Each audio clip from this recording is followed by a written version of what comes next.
Hi, I'm Carson Wong, and I'm here at a unique geographical point. It's the only place in the United States where 4 states, Arizona, Colorado, New Mexico, and Utah, meet at one point. It's the Four Corners.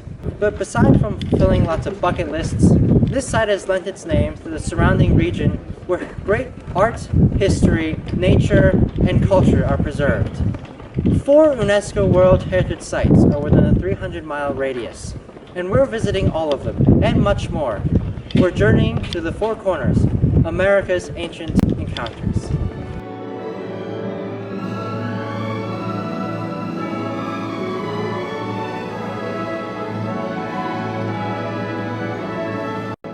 We're starting at Las Vegas and driving to the scenic Antelope Canyon. Then we're hopping across the Utah border to see Monument Valley.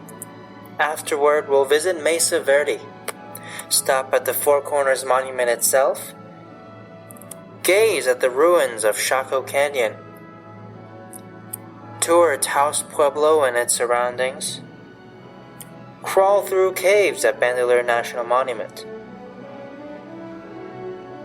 Then on the southern leg of our journey, we'll be enchanted by Acoma Pueblo, marvel at towering bluffs at El Morro, ponder on the legacies of explorers at Zuni Pueblo, enter an otherworldly landscape at Petrified Forest, and finally stop at the Grand Canyon. All this is easily accomplishable in a 1-week trip. No matter where you start, you should be aware that you will have a lot of driving to do. This area is very remote, so be ready if there aren't any gas stations. There'll also be dirt roads, so prepare accordingly. A more accurate name for the Four Corners is the Lower Colorado Plateau. While the Four Corners is a man-made geographical point, the Colorado Plateau is a geological region spanning 130,000 square miles. This area has the largest concentration of national parks in the United States, and for a very clear reason. Millions of years of continental drift elsewhere in North America pushed and pulled at various tectonic plates. Much of that force rippled through the earth and met here in the southwest. But instead of forming mountains, this entire area was violently pushed up.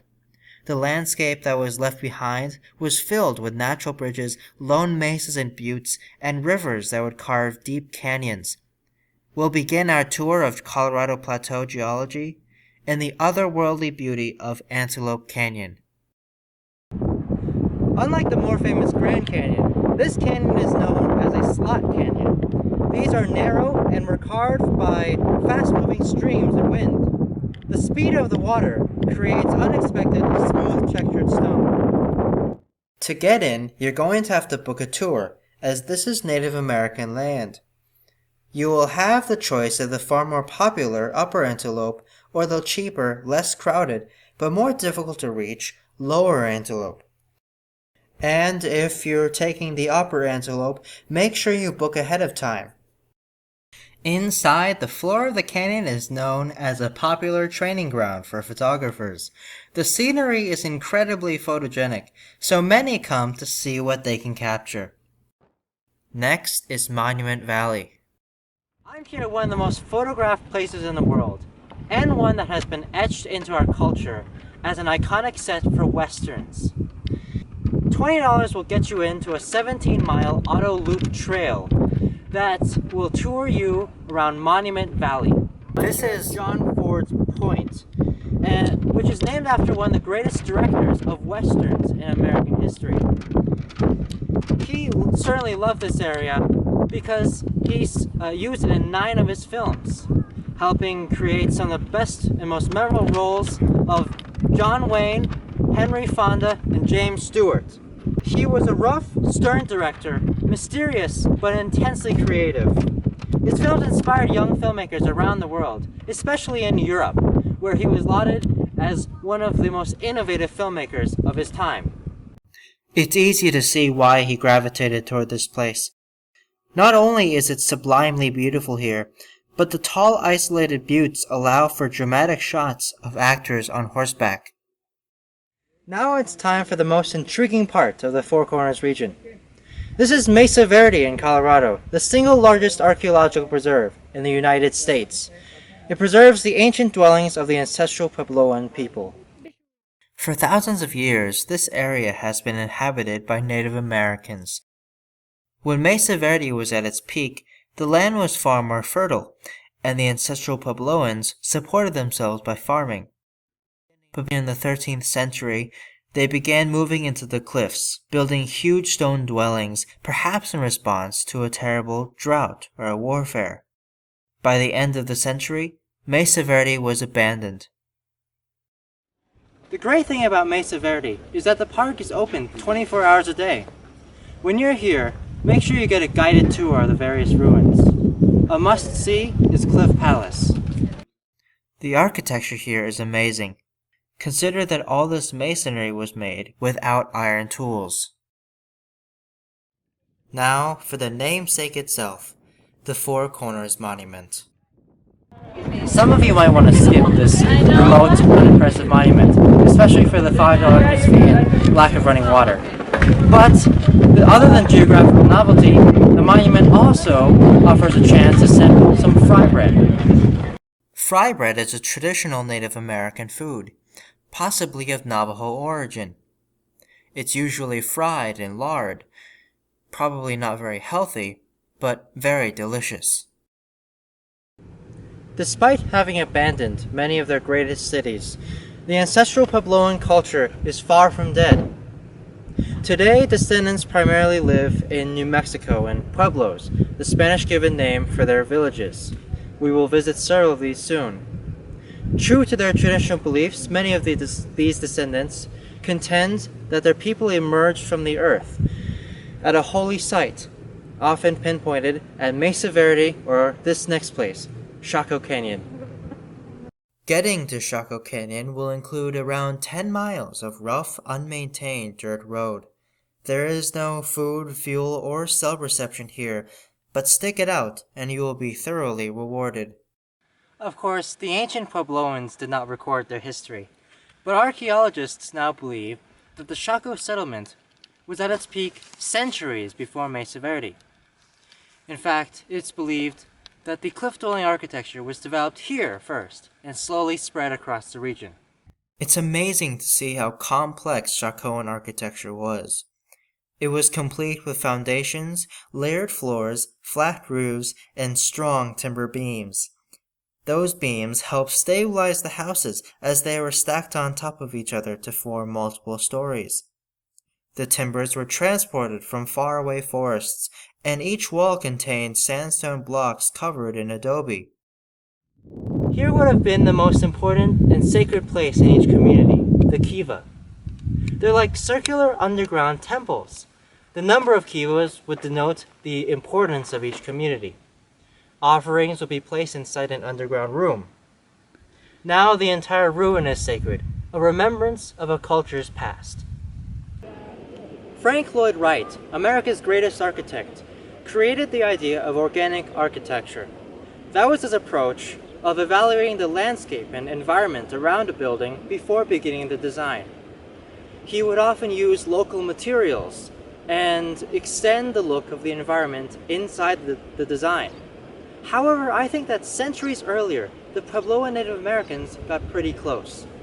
This is Taos Pueblo in New Mexico, a vibrant community and the modern version of Chaco and Mesa Verde architecture. Taos Pueblo's present form was built somewhere between 1000 and 1450 AD. Like Chaco and Mesa Verde, the buildings are built of locally quarried sandstone blocks and adobe, and are stacked on top of each other, perhaps in this case for defensive purposes.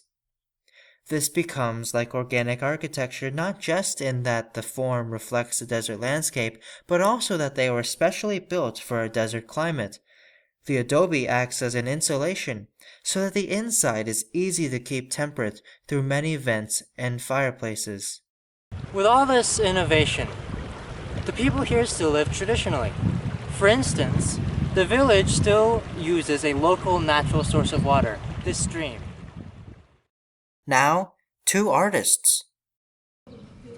A few minutes from Taos Pueblo is Ranchos de Taos, a place that inspired two of Taos' most famous visitors. Ansel Adams was a nature photographer who revolutionized landscapes with his stunning black and white photographs. He would spend hours perfecting every detail. Painter Georgia O'Keeffe was known for her surreal southwestern landscapes, which used benign colors and abstract shapes. They were both inspired by this, the Ranchos de Taos San Francisco de Asís Church.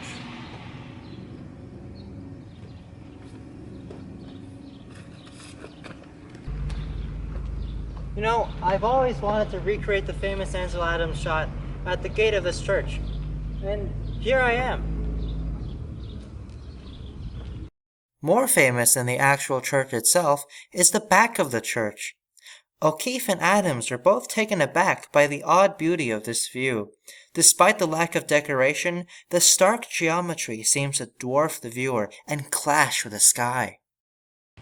While you're here, enjoy the Ranchos de Taos Plaza, a historic area that looks like it was taken from a western.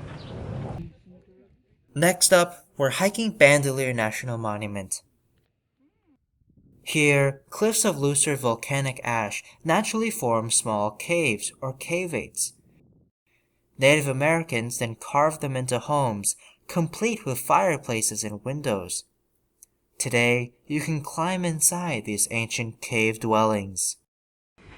Hiking the main loop trail is a must, but a rewarding extra is the Alcove House Trail, which is just an extra mile and offers stunning panoramic views. The second Native American pueblo we're visiting is Acoma Pueblo. The attraction here is Sky City, a settlement built on a tall mesa. Acoma feels in many ways less rustic and preserved than Taos Pueblo, yet more authentic and beautiful. A different experience comes from the guided tour, which seems to better curate the history and culture of Acoma. Another spectacular mission church is here, San Esteban del Rey. Ansel Adams also photographed this church, and it's clear to see why. Its bell towers seem to top its sheer mass. Now let's take a break from Native American dwellings and architecture to a great landmark of history. Welcome to El Morro National Monument. Taking the Headland Trail will show you the best of this park. El Morro became a stopping point for travelers due to its availability of water. Explorers then carved their names into the rock, leaving hundreds of inscriptions, making this bluff known as Inscription Rock. The oldest inscription here dates from 1606. A near-complete history of Western exploration can be traced here. But talking about explorers, this next location was the target of the explorer of the Southwest. In 1539, reports of a magnificent city of gold named Cibola filtered into the courts of Spanish colonial Mexico. The governor of Nueva Galicia, now northern Mexico, was Francisco Vázquez de Coronado, and he was keen on fame and fortune. In the following year, he set out to find the city, said to be far to the north. The place he reached is today Zuni Pueblo. He continued his search for gold, and in the process, scouted and mapped all the way to Kansas before any other European. He returned disgraced and without any gold. Today, Zuni is home to more than 6,000 people. Coronado found no gold, but he established important contact with the Native Americans, increasing Western knowledge on them. But he also destroyed their villages. A visit to Zuni is important for both its picturesque scenery and its historical importance. One place Coronado named was Painted Desert, an area where bands of different colored sand make the landscape appear painted red and orange. A visit to this natural wonder will be through the Petrified Forest National Park. But apart from its colored soil, this park's trails also showcase a huge collection of naturally multicolored petrified wood. Many even have colorful gems inside. Other highlights in the park include a rock with over 650 Native American petroglyphs. There is also Painted Desert Visitor Center, an important work by mid-century modern architect Richard Neutra. With Petrified Forest, we've re-entered Arizona, so our trip is winding down. For our final stop, we're taking a peek at the most famous piece of Colorado Plateau geology. Additionally, members of Coronado's expedition will be the first Europeans to reach this landmark. Yes, it's the Grand Canyon. Millions of years of erosion reveal billions of years of geology. Well, we've come full circle, a big loop through the lower Colorado Plateau. I'm sure you can see how the Four Corners region holds great art, architecture, history, and culture. Thanks for watching.